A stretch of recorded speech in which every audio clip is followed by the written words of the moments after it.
हाँ जी, तो स्वागत है आप सबके अपने YouTube परिवार एसवी स्टडी क्लासेस में। जैसा कि क्लास 10 के लिए हम लोग दो चर वाले रैखिक समीकरण एक्सरसाइज 3 एनसीईआरटी पैटर्न से हम लोग चल रहे थे। सेशन 1 यानी 3.1 को थ्योरी और क्वेश्चन के साथ जो था उसको सोल्यूशन करवा दिए थे। अब आपको करवाने वाले हैं 3.2, जो आपको ग्राफीय विधि द्वारा यहाँ पे हल करना है। कई समीकरण दिए रहेंगे, ज़्यादातर दो ही रहेंगे, और दो समीकरण से बने गए रेखा का कई प्रकार से रिलेशनशिप होंगे, संबंध बनाएंगे। दो रेखाखंड मिल करके उस रेखाखंड को यहाँ पे अच्छी तरह से हम लोग जानेंगे। वो दोनों रेखा कैसे होंगे, प्रतिच्छेदी होंगे, समानांतर होंगे, संपाती होंगे, उसका युग्म क्या होगा, उसका आकार कैसा होगा, उसका बीजीय व्यंजक कैसे होगा, सभी प्रकार की बातों को हम लोग यहाँ पे देखने का काम करेंगे। तब तक लिए आप सबको यह बात कहना चाहेंगे कि अगर इस चैनल पे आप लोग नए हो तो प्लीज़ सब्सक्राइब शेयर ज़रूर करें, ताकि हम अगले वीडियो अपलोड करें तो सबसे पहले आपके पास नोटिफिकेशन जाए। हाँ चलेंगे। तो आगे आपको कहा जाता है भाव कि यहाँ पे जब भी हम लोग चलेंगे यहाँ पे तो क्लास 10 के एनसीईआरटी बुक से, एनसीईआरटी पैटर्न से आपको यहाँ पे बुक सोल्यूशन कराया जा रहा है, समझ गए? इसलिए एनसीईआरटी बुक ही सोल्यूशन कराया जा रहा है। आप जब बढ़िया से थ्योरी पढ़ लेते हैं तो दुनिया के कोई किताब से आप क्वेश्चन को सोल्यूशन कीजिए, हल कीजिए, पूरी क्वेश्चन बन जाएंगे आपसे। बस थ्योरी को बढ़िया से पढ़ेंगे, जैसे आज का क्लास थ्योरी का चलेगा, है ना। तो यहाँ पे देखेंगे एनसीईआरटी पैटर्न से चलेंगे, क्लास 10 के लिए चलेंगे एक्सरसाइज 3, जिसका नाम है दो चर वाले रैखिक समीकरण। क्या नाम है? दो चर वाले रैखिक समीकरण। दो चर वाले रैखिक समीकरण, इस चीज़ को हम लोग लेकर चलेंगे। दो चर वाले रैखिक समीकरण क्या होता है, कैसा होता है, किसे पहचानेंगे, किसे कहेंगे, ये पूरी मामला को आपको पिछले वीडियो में बता दिया गया था। इस वीडियो में आपको यहीं से शुरू करते हैं, थोड़ा सा हिंट देते हैं कि दो चर वाले रैखिक समीकरण जिसमें चर के मान कै गो हो, दो गो हो। रैखिक समीकरण के मतलब कि अगर अधिकतम घात कितना हो, एक हो, और समीकरण के मतलब अगर बराबर में कुछ न कुछ दिया हुआ रहता है, उसी को दो चर वाले रैखिक समीकरण कहते हैं। जैसे आपको कह देंगे कि x + y = 4, आपको कह देंगे 2x - 3y = 10, आपको कह देंगे 5x + 3y = 2। कुछ भी आपको यहाँ पे देखो दो चर है ना, इसका अधिकतम घात कितना है, सबके एक है, बराबर में कुछ न कुछ दिया गया है। इसी को दो चर वाले रैखिक समीकरण कहा जाता है। यहाँ तक मामला सेट, माइंड में बात समझ में आ गया? पहचान लेंगे दो चर वाले रैखिक समीकरण किसे कहेंगे। हाँ, तो यहाँ पे x और y दोनों मौजूद रहेंगे, और x और y ना कि अगर आपको से कह दिया जाएगा कि 2x² + 3y² = 25, बताइए तो है ना रे बाबा ना। यहाँ पे देखो स्क्वायर है न, स्क्वायर नहीं, अधिकतम घात कितना होना चाहिए 1 होना चाहिए। उसी को हम लोग रैखिक समीकरण कहते हैं। जैसा कि एक्सरसाइज 2 में आपको बात बताए होंगे, एक रैखिक बहुपद जिसको एक घातीय बहुपद कहते हैं, इसी मामला से था। वैसा बहुपद जिसका अधिकतम घात 1 हो, जिसको प्यार से दुलार से रैखिक बहुपद भी कहा जाता है, यहीं पे आया है रैखिक समीकरण के नाम से। समीकरण के मतलब है कि उसके बराबर में कुछ न कुछ सरलीकरण दिया रहता है, उसका मान दिया रहता है। जैसे हम लोग कहेंगे दो चर वाले रैखिक समीकरण, तो दो चर वाले रैखिक द्विघात बहुपद पहले हम लोग जानेंगे। तो ax² + bx + c बराबर क्या होता है, क्या होता है, c होता है। ये आपका द्विघात बहुपद है। ये क्या है आपका है, द्विघात बहुपद है। लेकिन अब हम लोग कहेंगे द्विघात समीकरण, जो एक्सरसाइज आगे पढ़ेंगे 4 में पढ़ेंगे, वो आपका हो जाएगा ax² + bx + c = 0। इसको हम लोग कहेंगे द्विघात समीकरण कहेंगे। क्या कहेंगे? द्विघात समीकरण। तो समीकरण का मतलब यही होता है कि उसके बराबर के मान में कुछ न कुछ दिया हुआ रहता है। तो उसी प्रकार से यहाँ पे आया है दो चर वाले रैखिक समीकरण जिसका मान बदलते रहता है, उसे चर राशि कहते हैं। यानी कि वहाँ पे चर की संख्या कितनी होनी चाहिए, 2 होनी चाहिए। चर राशि किसे कहते हैं? जैसे x y z a b c, तो यहाँ पे कितने चर हैं, 2 है। रैखिक, उसका अधिकतम घात कितना है, 1 है। समीकरण बराबर में कुछ न कुछ दिया गया। चलेंगे। अब यहाँ पे आपको कहा है कि ग्राफीय विधि से दो चर वाले रैखिक समीकरण को हम क्या क्या कह सकते हैं। तो रैखिक समीकरण जब दिया गया है ना, तो समीकरण आप 9 क्लास में इस बात को थोड़ा सा इंडिकेट किए होंगे, समझे होंगे, बुझे होंगे कि कोई समीकरण दिया हुआ रहता है, उसको से हम लोग कोई पॉइंट बिंदु x का मान लगाते हैं तो y का मान निकल के आता है, और y के मान लगाते हैं तो x का मान निकल कर के आता है। x मतलब कि x अक्ष को कहते हैं, y मतलब y अक्ष को कहते हैं, और जहाँ पे x अक्ष और y अक्ष के दोनों का नियामक पता हो जाता है उसी को हम लोग एक बिंदु कहते हैं, है ना। इतना तक मैं सेट रखिएगा बात को। जैसे क्वेश्चन आपसे कहा जाएगा इस प्रकार से कि 2x + 3y = 6, मान लिया जाए क्वेश्चन आपके पास ये है ना। इससे भी हम लोग पहले हल्का लेते हैं तब यहाँ तक पहुँचेंगे। x + y = 3, x + y = 3, इसका समीकरण क्या हो, समीकरण तो दिया गया है, इसका ग्राफ बनाइए, इसका रेखा लाइन कैसा बनेगा, है ना। तो यहाँ पे आप 9 क्लास में एक बात देखे होंगे, यहाँ पे लिखे होंगे मान सारणी, कटघरवा के नाम जिसको हम लोग जानते हैं, मान सारणी ऐसा कुछ इस प्रकार से बनता है। और हाँ, एक रेखाखंड बनाने के लिए अधिक से अधिक 2 बिंदु ही अधिक पड़ जाते हैं किसी रेखाखंड को बनाने के लिए। जैसे ये मार्कर को बनाना है, एक बिंदु यहाँ होगा, एक बिंदु यहाँ होगा, अरे इसमें बिंदु तो अनंत है, लेकिन एक रेखाखंड, एक रेखा का टुकड़ा बनाने के लिए 2 बिंदु ही काफ़ी है, तो हम लोग 2 बिंदु ही लेते हैं। मन करेगा आप 4-5 लीजिए, कोई फर्क, कोई डिफरेंट, कोई अलग नहीं होगा, बस एक लाइन बनेगा तो एक लाइन बनेगा, या तो 2 बिंदु लो या तो 200 बिंदु लो, एक ही प्रकार की रेखा बनेंगे, ठीक है। चलेंगे यहाँ पे इस प्रकार से। अब यहाँ पे करना क्या होता है, यहाँ पे लिखा ही गया है मान सारणी। क्या लिखा गया है, मान सारणी, यानी कि अपने मन से वहाँ पे मानना है, सारणी में लगाना है। जैसे में आपका प्रश्न दिया गया है कि x + y = 3, मानना तो है, मान लो x = 1 2 3 4 5 9 0 -3 -2, दुनिया के कोई बात तो मान लो, ठीक है। यहाँ पे हम मान लेते हैं x = 0। ज़्यादातर जब क्वेश्चन बनाएंगे तो आपको खुद समझ में आ जाएगा, और जब मेरे पास आएंगे तो आपको यही सजेशन देंगे कि ज़्यादातर x और y का मान 0 मानने का प्रयास करें, क्योंकि आप सभी को पता है कि 0 एक ऐसी संख्या है जो किसी संख्या से अगर गुना करना हो तो उसे क्या कर देता है, 0 कर देता है, भागा करना हो 0 कर देता है, या फिर किसी में जोड़ना हो तो मान में कुछ ज़्यादा का फर्क नहीं बनाता है वो।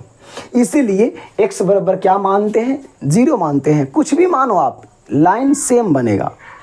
x बराबर 0 मानेंगे तो 0 + y बराबर कितना हो जाएंगे, यानी कि y बराबर, सर जब x का मान 0 माने हैं तो y का मान कितना आया है, 3 आया है। अब एक बार x के माने हैं तो एक बार y बराबर मान लेंगे, तो y बराबर भी हम 0 ये मान लेते हैं, काहे के लिए अलग हटे जाएं।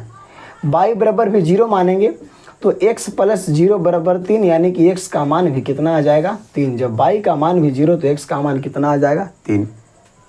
किन्हीं का लग रहा होगा कि सर x का मान 1 क्यों नहीं लिए, आपको पहले इस बात को बोल रहे हैं ना कि x का मान 1 2 प्लस में, माइनस में, दशमलव में, बटा में, कुछ में, बस रियल नंबर होना चाहिए, वास्तविक संख्या होना चाहिए। कुछ भी आप लीजिए, उससे लेन देन नहीं है, आपका सब का आंसर समान आएगा। बगल वाले x बराबर 1 लेगा, उसका आंसर वही आएगा जो 0 लिया होगा। कोई और x का मान 5 लेगा तो उसका आंसर वही आएगा जो 0 लिया होगा। तो सिंपल वे में 0 इसलिए लेते हैं क्योंकि हल करने में आसान पड़ता है। तो इस प्रकार से 2 बिंदु देखिए आपको मिल गया, x और y जहाँ पे मिल जाता है बिंदु निर्माण हो जाता है।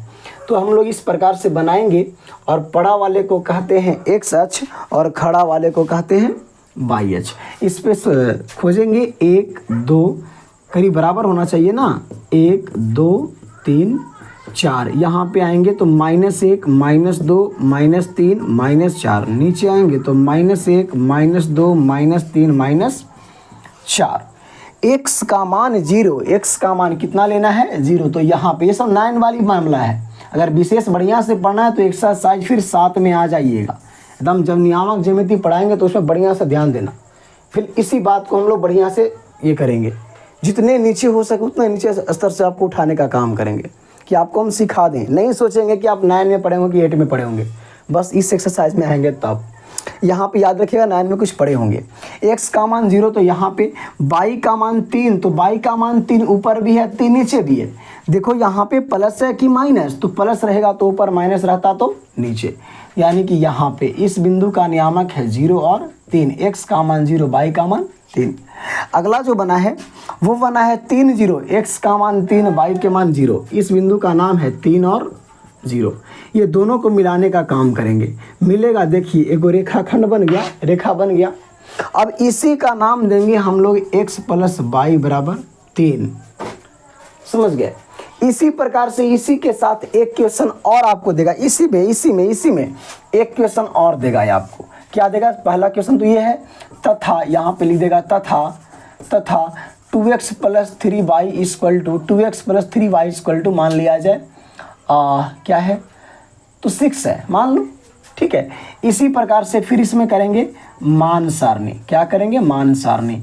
इस प्रकार से बनाएंगे, ऊपर x नीचे y। x का मान 0 लगाइएगा तो y का मान आ जाएगा 2 और y का मान 0 तो x का मान कितना आ जाएगा? 3। ये सब आपकी अपनी मामला है, देख लीजिएगा कर करके। यहाँ पे x का मान 0 लगाइएगा तो y का मान 2 निकल जाएगा और y का मान 0 लगाइएगा तो 3 दूनी 6, x का मान 3। अब हम लोग खोजते हैं इसको कहाँ कहाँ बिंदु मिलता है। इसी पे x का मान 0 y का मान 2 यहाँ हो जाएगा, x का मान 3 y का मान 0 यहाँ हो जाएगा। अब इसको मिलाओ। अब बताइए दोनों रेखा कैसा बना? इसे देख करके आपको नाम देना है, रेखा कैसा बना। जैसा कि 3 को हम आपको नाम बताते हैं। नाम नंबर 1 प्रतिच्छेदी रेखा, दूसरा समानांतर रेखा और तीसरा समपाती रेखा। 3 को नाम लिए हैं। प्रतिच्छेदी रेखा, प्रतिच्छेदी प्रति मतलब छेद करना है ना, छेदी मतलब छेद करना, यानी कि आप छेद करना मतलब छेद नहीं करना, काटना। यानी कि जब दो रेखा एक दूसरे को काटता है इस प्रकार से, कहीं भी जा करके यहाँ काटे, कहीं भी काटे, चाहे तो ठीक बीच में काटे, कहीं पे काटता है तो उसे हम लोग कहते हैं प्रतिच्छेदी रेखा। जैसा कि आप अपनी नज़र से देख रहे हो, इस रेखा को क्या कहेंगे? प्रतिच्छेदी रेखा। समानांतर, छोटे गो से आप लोग तनिए गो से पढ़ते आ रहे हो कि जब दो रेखाओं के बीच की दूरी कभी ना मिले या बीच की दूरी हमेशा समान हो, बराबर हो, उसी को क्या कहते हैं? समानांतर। यानी कि इस प्रकार के रेखा कहीं मिल जाते हैं तो इसे क्या कहते हैं? प्रतिच्छेदी रेखा। समानांतर, इस प्रकार के रेखा जब मिल जाते हैं जिसके बीच की दूरी हमेशा बराबर हो, उसका नाम क्या देंगे? समानांतर। आगे आ जाता है संपाती, मतलब कि एक दूसरे पे डिपेंड हो, निर्भर हो, उसी को क्या कहते हैं? संपाती। मतलब एक रेखा इस पर के गया और दूसरा का भी उसी पर का बिल्कुल उसी पे जा रहा है, उसी पे बिल्कुल जा रहा है, तो इसी को हम लोग कैसा रेखा कहते हैं? संपाती रेखा कहते हैं। तो अब आपको क्या कहेंगे ना कि 2 को समीकरण इस प्रकार से आपको दे दिए जाएंगे और 2 समीकरण दे करके पूछेगा डायरेक्ट ही आपसे, एकदम खड़ा करके डायरेक्ट बताइए आप कि यह रेखा कैसा है। अरे बाबू, अब आपको जब बनाए हैं सर जी तो देखिए तो कितना समय लिए हैं, कम से कम आपके पास 5-7 मिनट का समय लिए होंगे, लिए है ना। तब हम जा कर के समझें कि क्या हुआ है, प्रतिच्छेदी हुआ है कि समानांतर हुआ है कि संपाती हुआ है। आप इतना जल्दी पूछ रहे हैं, आपको कुछ देरी के लिए गुस्सा आएगा, लेकिन ना गुस्साना नहीं है, बस सब्र करेंगे, लगल रहेंगे, देखते रहेंगे, समझते रहेंगे। कुछ देरी के बाद ऐसी बात बताने वाले हैं जो क्वेश्चन देख के बताइएगा कि दोनों रेखा परस्पर समानांतर होंगे, संपाती होंगे कि क्या हो जाएंगे? प्रतिच्छेदी होंगे। देख करके बताएंगे आप, सब्र करेंगे। लेकिन हाँ, इतना पहले समझो कि जब 2 समीकरण आपको दिए जाएंगे इस प्रकार से, तो इसको खोज करके दोनों लाइन बना लीजिएगा कि नहीं बना लीजिएगा। इस रेखा का नाम क्या था? 2x प्लस 3y बराबर 6 है कि नहीं है? तो इतना ही आपको बनाना पड़ेगा। बस कब? जब नज़र से आपको देखना है तब, कि 2 समीकरण दिया रहेगा तो प्रतिच्छेदी कब होंगे, समानांतर कब होंगे, संपाती कब होंगे, ये हम पे छोड़ दो। आप इतना समझ गए कि दोनों समीकरण से इस प्रकार से मान सारणी बना करके x y के मान निकाल करके 2 बिंदु खोज करके उसे मिलाने का काम कर लेंगे आप। इतना अगर आप कर लेते हैं तो फिर आपके लिए कोई दिक्कत वाला बात नहीं है। देखिए मेरे द्वारा एक प्रश्न और आपको बताया जा रहा है बिल्कुल इसी प्रकार से, समझ गए। फिर हम आपको दो समीकरण लेंगे और उसको उस पे सजाएंगे। पहले ये बताओ कि ये रेखा कैसा बना, दोनों तो प्रतिच्छेदी बनाया। अगला क्या बनाएंगे वो देखिएगा आप, देखिएगा आप कैसा बनाता है। बस हमने यहाँ बस समीकरण बना देंगे, रेखा खींच देंगे, नाम आपको से पूछेंगे। तीन ही नाम बताए हैं, फिर से बताना चाहेंगे। प्रतिच्छेदी रेखा, जब दो रेखाएं एक दूसरे को कहीं ना कहीं प्रतिच्छेद करती है, काटती है, प्रतिच्छेदी रेखा कहते हैं।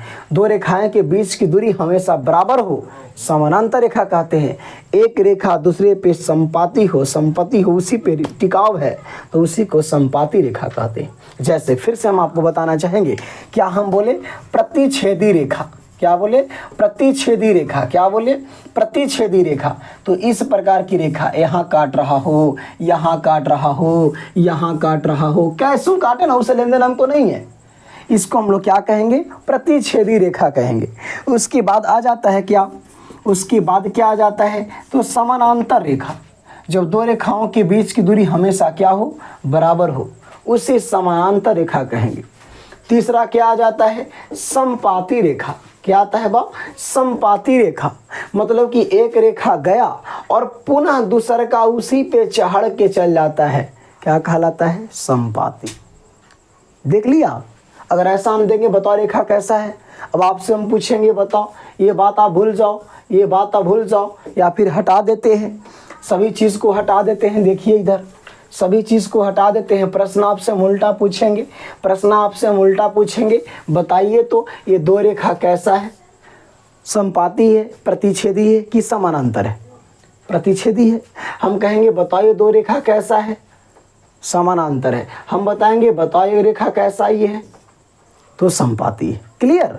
जब एक दूसरे पे चढ़ के जाता है संपाती, प्रतिच्छेद करता है प्रतिच्छेदी, और दो रेखाएं के बीच की दूरी हमेशा बराबर हो, उसे समानांतर रेखा कहते हैं। यहाँ तक क्लियर हो गया ना। चलेंगे एक क्वेश्चन और लेने के लिए बोले थे, एक क्वेश्चन आपके सामने और लेंगे और उसको सोल्यूशन करेंगे, हल करेंगे, ग्राफ बनाएंगे और रेखा को आपकी आंखों से दिखाएंगे और आप सबसे पूछेंगे बताइए रेखा कैसा बनाया है।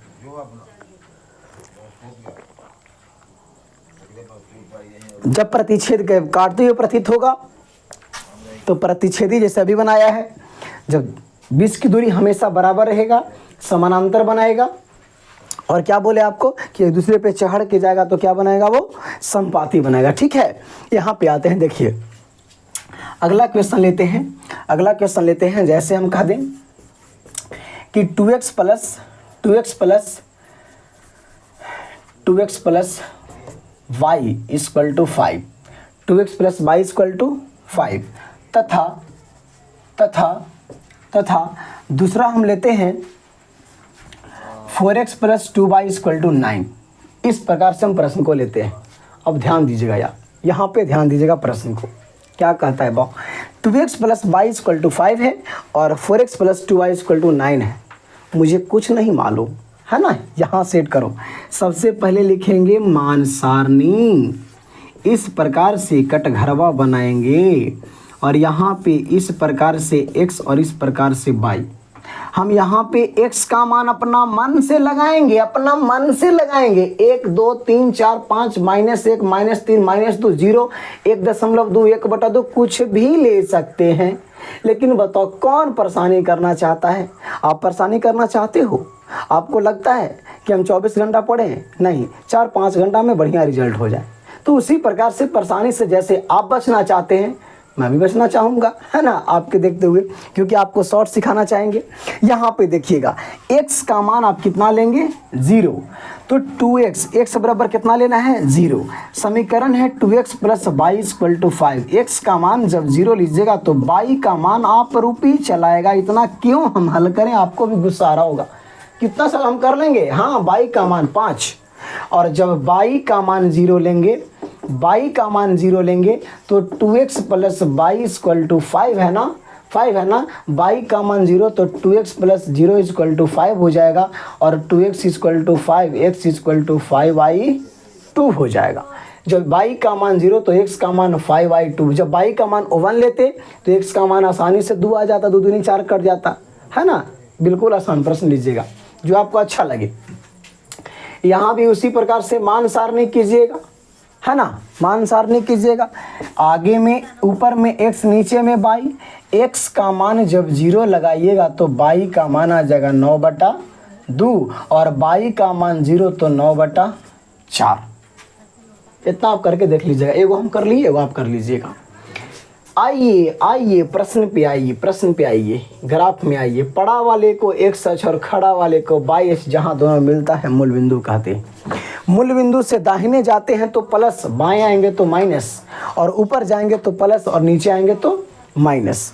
तो यहाँ पे देखिएगा 1 2 3 4 5, 1 2 3 4 5, 1 2 3 4 5, 1 2 3 4 5, 6 7 8 कुछ भी ले सकते हो। जब राइट जाएंगे तो प्लस, ऊपर जाएंगे तो प्लस, पीछे आएंगे तो माइनस, नीचे आएंगे तो माइनस। क्लियर यहाँ तक। अब यहाँ पे खोजो आप, x का मान 0, y का मान 5, यहाँ पे 0 और x का मान 5/2 मतलब समझते हैं, भागा दीजिएगा तो 2.5 आएगा। x का मान 2.5, यहाँ पे 5/2 और 0। इसको जब मिलाएंगे तो यहाँ पे जो मिल के जाएगा इसका नाम हो जाएगा 2x + y = 5। एक रेखा क्लियर। चलेंगे दूसरका पे आते हैं, दूसरका पे आते हैं। तो x का मान 0, y का मान, इसको भागा दीजिएगा तो 4.5 आएगा। x का मान 0, y का मान 4.5 मतलब कि यहाँ पड़ी करीब, यहाँ पे इसका नाम हो जाएगा 9/2 हो जाएगा। ठीक है। उसके बाद आते हैं तो x का मान 9/4, इसको जब भागा दीजिएगा तो आपके पास आ जाएगा 4 दूनी की 8 और फिर आप भागा दीजिएगा ऐसे तो 4 दूनी की 8, 1.0, 4 दूनी की 8, 2 5, है ना 20, 2.25 यानी 2.25। x का मान 2.25 करीब यहाँ पे आएगा, करीब यहाँ पे आएगा, 2.5 से पहले बीच में आएगा। और इसको जब मिलाने का काम करेंगे बढ़िया से, अगर आपके पास स्केल है साफ तो मिलाइएगा, आप मिलाइएगा, ऐसा ही बनाएगा, वो ऐसा ही बनाएगा, ऐसा ही बनाएगा, देखिएगा आप। अब इसका नाम क्या हो जाएगा तो 4x + 2y = 9, यही हो जाएगा। अब इसको यहाँ पे क्या कीजिएगा कि दोनों को मिलाइएगा, अपने नज़र से देखो तो कि रेखा क्या बनाया है। आपको 2-3 तरह के रेखा के नाम हम लिए होंगे, प्रतिच्छेदी रेखा, संपाती रेखा, प्रतिच्छेदी रेखा, प्रतिच्छेदी रेखा। क्या ऐसा बनाया है कहीं? नहीं बनाया है। अब बताओ क्या संपाती रेखा, संपाती एक दूसरे पे चढ़ के गया है? नहीं, गैप है। समानांतर रेखा, समानांतर 2 रेखाओं के बीच की दूरी हमेशा बराबर है, तो रेखा कैसे बनाएंगे? समानांतर। आपको क्लियर, समानांतर क्लियर करने के लिए आपको इतना समय देना पड़ेगा, लेकिन जब इतना समय देना पड़े तो फिर मेरे पास आए क्यों, है कि नहीं है? क्षण भर में देखिए बताएंगे हम लोग, बस इसको देख करके, है ना, नज़र से नज़र मिलाएंगे तो हो जाएगा जो होना होगा। यहाँ पे देखो, जो भी आपके पास प्रश्न दिए जाएंगे प्रश्न देख करके बताएंगे कि दिए गए व्यंजक का ग्राफ, लाइन, 2 रेखाओं में संबंध प्रतिच्छेदी होंगे, समानांतर होंगे या फिर संपाती होंगे। उसका युग्म, युग्म युग्म युग्म के मतलब होता है उसका लूर लक्षण, उसका दोनों का विचार विहेव।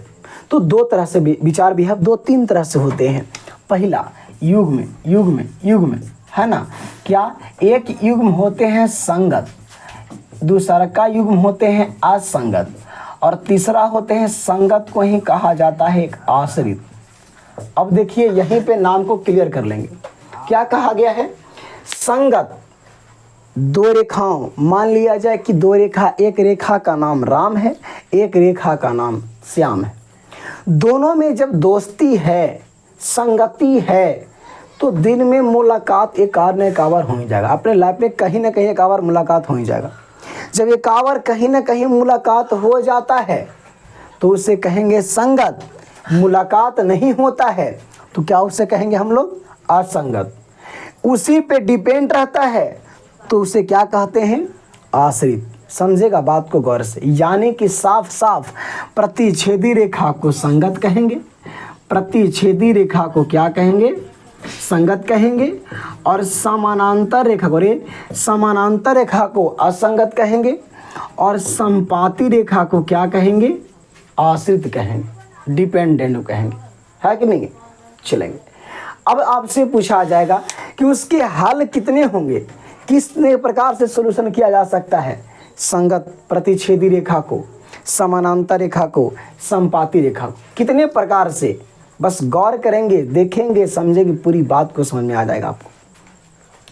इस पूरी चीज़ को हटाते हैं और यहाँ पे आपको लगाते हैं। देखिएगा, थोड़ा सा एक डायग्राम बनाएंगे, उस चीज़ को बढ़िया से आप गौर से देख लीजिएगा, समझ लीजिएगा, तो पूरी बात समझ में आ जाएगी। और उसके बाद क्लास को एंड करके आप बढ़िया से एकदम अपने किताब को निकालिएगा और क्वेश्चन को बनाने का काम कीजिएगा। बहुत बढ़िया से क्वेश्चन समझ में आएगा आपको, बस थोड़ा सा ही डायग्राम को देख लेना है, समझ गए। तो यहाँ पे देखिए, आपको हम लिख रहे हैं थोड़ा सा कि दिया गया समीकरण, दिया गया क्या रहेगा आपका, समीकरण रहेगा इस प्रकार से, है ना। और उसका बीजीय व्यंजक, बीजीय व्यंजक किस प्रकार से रहेंगे, अरे उस प्रकार से फिर हम क्या देंगे, आप उसका युग्म, उसका युग्म क्या होंगे। और लास्ट में देते हैं कितने हल, जना कितने हल होंगे, कितने हल होंगे। और उसके बाद हम आपको बता रहे हैं कि उसका चित्र कैसा होगा, चित्र कैसा होगा। चलेंगे, ध्यान देगा यहाँ पे, इस प्रकार से मात्र 3 गो तो है, ये है, बढ़िया से साफ साफ देखेंगे, समझ में आपको पूरा बढ़िया से आ जाएगा। चलेंगे, क्या बनाए, हाँ देखिएगा, यहाँ पे पहला कहता है कि दिया गया व्यंजक a1x + b1y = c1 तथा a2x + b2y = c2। दूसरा उसी प्रकार से क्वेश्चन आपको देगा a1x + b1y = c1 और तथा a2x + b2y = c2। तीसरा का जो आता है वो कहता है a1x + b1y = c1 और तथा a2x + b2y = c2। 2 समीकरण रहेंगे दिए हुए, तब तो 2 लाइन बनेगा ना, दोनों में हम लोग रिलेशनशिप बताएंगे। तो ध्यान देना है, दोनों सब में ऐसे इस प्रकार से, मतलब कि a1 b1 a2 b2 कोई कांस्टेंट है c1 c2, ध्यान देना इस चीज़ को। तो जब समीकरण इस प्रकार से दिया हुआ रहेगा तो उसका बीजीय व्यंजक क्या कहता है, बीजीय व्यंजक क्या कहता है। सबसे पहले आपको हम नाम लिखना चाहेंगे, रेखा का नाम नहीं लिख पाए, युग्म बीजीय व्यंजक, रेखा का चित्र और नाम, रेखा का नाम दे देते हैं, नाम, ठीक है, रेखा का नाम कहीं पे लगा दे, कहाँ पे लगा दे, यहीं पे देखिएगा, चित्र आपका यहाँ पे रहेगा, यहाँ पे कहीं पे नाम लगा रहे हैं, कहीं दिया हुआ नहीं, लेकिन समझिएगा ये, आप समझ आइएगा, रेखा का नाम, रेखा का नाम, ठीक है।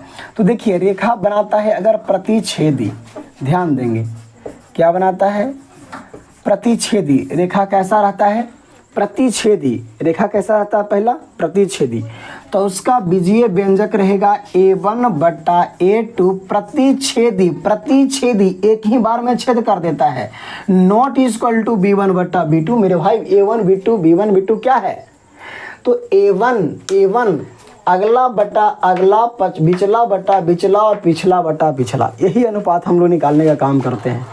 कैसा भी क्वेश्चन जैसा रहे, तीनों निकालेंगे, अगला बटा अगला, बिचला बटा बिचला, पिछला बटा पिछला। जब दोस्त से मुलाकात करेंगे तब मुंह मुंह से मिलेगा, बिचला पेटवा पेटवा से मिलेगा, पैरवा पैरवा से मिलेगा, यानी कि आगे वाला से, बीच वाला से और पीछे वाला नीचे वाला से।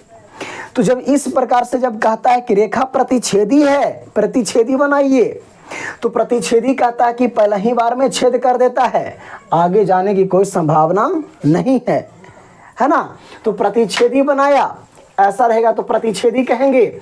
इसका युग्म बताओ प्रतिच्छेदी रहेगा तो इसका चित्र करीब ऐसा रहेगा, जाकर के एक आध बार भी मिलेगा कि नहीं मिलेगा, दोस्ती है तब मिलेगा। तो जब मिलेगा तो क्या हो जाएगा उसका युग्म संगत, उसका युग्म क्या हो जाएगा संगत, नहीं मिलता तो असंगत। ध्यान से सुनो, दिया गया व्यंजक a1x plus b1y plus c1 बराबर 0, a2x plus b2y plus c2 बराबर 0 रहेगा। तो अगला बटा अगला, बिचला बटा बिचला, पिछला बटा पिछला, यही ना करना है। तो अगला बटा अगला, बिचला बटा बिचला, अगर पहला ही में ये कट कर देता है, कट जाता है, तो रेखा कैसा बनाएगा वो प्रतिच्छेदी, उसका युग्म क्या हो जाएगा संगत। और जब संगत होंगे तो बताओ प्रतिच्छेदी होगा तो कितने बिंदु को काटेगा, एक बिंदु को, तो उसके कितने हल होंगे, तो एक हल होंगे। कितने हल होंगे, एक हल, उसी को कहा जाता है अद्वितीय हल। क्या कहा जाता है, अद्वितीय हल होंगे। ठीक है, ध्यान दें यहाँ पे एक हल होंगे या फिर उसी को हम लोग क्या कहते हैं अद्वितीय हल कहते हैं। कब, जब प्रतिच्छेदी होंगे तब। यहाँ पे अगला बनाता है समानांतर। क्या बनाता है समानांतर। समान अंतर, समान अंतर a1 बट्टा a2 बराबर b1 बट्टा b2 बराबर c1 बट्टा c2। ध्यान देना है, समान अंतर, समान अंतर क्या हो जा रहा है समान अंतर। अगर ऐसा दिया हुआ रहेगा, कहेगा रेखा का नाम क्या है, तो समान अंतर, समानांतर। समानांतर रेखा का चित्र कैसा होता है, इस प्रकार से होता है। बताइए कहीं पे जाकर के मिलेगा तो संगत होगा, नहीं मिलेगा तो कभी संगति कहलाएगा उसका नहीं, तो क्या हो जाएंगे उसका युग्म असंगत। क्या हो जाएंगे असंगत। और जब मिलेगा नहीं तो बातचीत करेगा कैसे, तो इसका कोई हल नहीं। जब बातचीत नहीं करेगा तो कोई हल होगा, तो कोई हल नहीं होगा, कोई हल नहीं होंगे। आगे आते हैं तो कहता है इस प्रकार से, तो कैसा रेखा रह गया है समपाती। कैसा रेखा होना चाहिए समपाती। समपाती, समपाती, संपत्ति मतलब कि पूरा के पूरा बराबर a1 बट्टा a2 बराबर b1 बट्टा b2 बराबर c1 बट्टा c2, है ना। रेखा संपाती होंगे तो देखिए संपाती रेखा का फिगर इस प्रकार से होता है, एगो जा रहा है तो दूसरा का उसी पे जा रहा है, यानी कई बिंदु पे मिलेंगे, वो 1000 बिंदु को टच करेंगे, वो उसी पे है ही है तब। तो उसका युग्म कैसा होगा, तो आश्रित युग्म, उसी पर डिपेंडे है, उसी पे डिपेंड है, आश्रित युग्म। उसी को संगत भी हम लोग कह सकते हैं। संगत मतलब एक आध बार मिल गया तो संगत, लेकिन पूरा भरपूर मिलेगा, भरपूर मिलेगा तो उसी को हम लोग आश्रित कहेंगे। एक दोस्त होता है कभी कभी मिलता है, एक रहता है कि दिन रात सुबह शाम उसी के साथ रहता है, मतलब उसी पे डिपेंडे है, वो जो खाएगा वो खाएगा, जो खेलेगा जो खेलेगा, पहनेगा जो पहनेगा, उसी पे डिपेंड है, तो उसी को हम लोग प्यार से आश्रित कहते हैं। और उसका हल कितने होंगे, तो अनेक हल, उसका कोई ठिकाना नहीं है कितने बात बतिया लेगा, वो कितने हल कर लेगा, तो उसको अनेक हल कहेंगे। कोई दिक्कत, इतना बात समझ गए। जब आपसे प्रश्न कैसा किया जाएगा, आपसे प्रश्न किया जाएगा कि a1 बट्टा a2 b1 बट्टा b2 बराबर c1, sorry a1x plus b1y बराबर c1, a2x प्लस b2y बराबर c2। रेखा का नाम बताएं। यदि a1 बट्टा a2 not equal to b1 बट्टा b2, तो रेखा का नाम क्या होगा प्रतिच्छेदी। या फिर कहेगा प्रतिच्छेदी होंगे, यदि तीनों ऑप्शन में देगा तो पहला ही छेद करेगा, प्रतिच्छेदी हो जाएगा। इस प्रकार से रहेगा तो समान अंतर, रेखा का नाम समानांतर। इस प्रकार से रहेगा दोनों बराबर तो संपाती, संपाती रहेगा तो दोनों बराबर। और जब संगत प्रतिच्छेदी है तो एक आध बार मिलेगा संगत, समानांतर कभी नहीं मिलता है असंगत। संपाती उसी पे डिपेंड रहता है आश्रित युग्म। और जब संगत होंगे तो उसका के बार मिलेगा, एक ही बार ना, एक बिंदु पे, जितने बिंदु पे मिलते हैं उतना ही हल होते हैं। तो एक बिंदु पे मिला एक हल, एक को बिंदु पे नहीं मिला कोई हल नहीं।